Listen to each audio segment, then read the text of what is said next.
One of these. This is a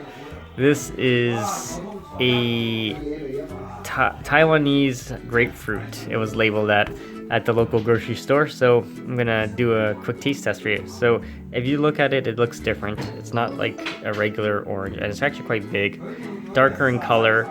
So I'm gonna open this up and do a quick taste test, and I'll be right back.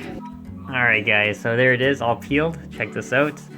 Yeah, like I said, I'm in Vancouver, so you can hear the background noise.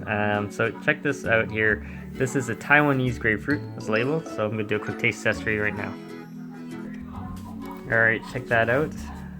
So the flesh looks a little different, smaller, and okay, so taste-wise, it tastes like it's not sour. It's not as sour as a regular grapefruit. Has a little bit more of an aroma to it, but other than that, tastes like the aroma of a grapefruit. So is it worth?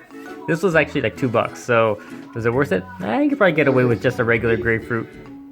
Only thing is, it's not as sour, so you might enjoy that. Alright guys, don't forget to subscribe to the channel and stay tuned for more videos.